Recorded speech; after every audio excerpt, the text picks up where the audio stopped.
Kanang nalingaw lang jud ka. Kasaman tagsama jud ka kani diri. Nga duol ka man gid unta ni. Ilan jud eh. Ikaw ay nalingaw mo gugo. Nalingaw jud ko pang hagmangga. Panaw mo na ninyo gipang tapok ko. Di sabay di ganahan ana. Maabot ka lang dito nga anak nali ay sus Ginoo. Nya tindog-tindugan na ng manang diha. Samtang naga hulog ang mga kuan mangga. Oh, kang kauna sa nato na des na plin unsa guday mo. Tagsa ka ni. Kaysa ka ni sa katuig. Ay kana magumuandar bitaw pagkatapulan pud nimo madtos uma. Ano lang? Di jud kadto. Busy ang life uy. Di basta-basta. Hey, joke lang. Sinana si maninuod ani. Husgahan da yung tagtaman-taman. Uy, pag-sure mo diya, uy. Husga pa more. Basta ako, nag-enjoy ko sa ako ang life. Go ahead, kung gusto nyo ko i-bash. Char. Nato anasan man ang nangaway nasag ka. Dili lagi ta mag-ingon, ana. Happy-happy lang ta di aring dapita. Bawal may stress.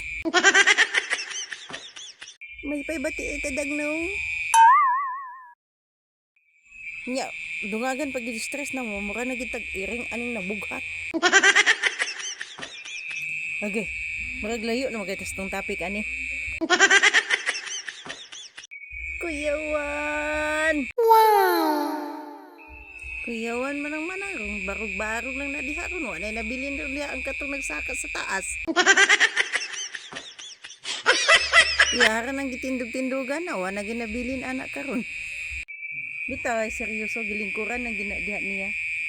Pero naapos na siya nabilin ang kuan para sa nagsaka. Pasensya na mo, igo ka dyan kung magpalaway-laway ninyo. Sa mga nakahinumdum ani, oh, 'di ba? Sa mga batanon pa ta, elementary ug high school, oh, ingani gid among trabaho sa una. Yan. Wow. Unya, pagkahuman og ka ng kaugmangga, yung halimbawa, magpalunang na sa karabaw, magpaligo na sa karabaw, o ligo ang karabaw sa pa, ligo po na ng tagiya. Bitaw ato lang ni hinahinay istorya. Oh, sa ganahan sa mangga diha, palit na mo. Oy, joke lang. Di na siya baligya ha, pangkaon lang gina siya. Oh, kung gusto niyo organic nga mangga, wow! Hindi, joke lang. Kani, lami yun kay ni siya. Wala na gini siya sagol sa mga pesticide diha. Diba? Healthy na healthy ang labas nining manang. So kana lang, daghang salamat sa pag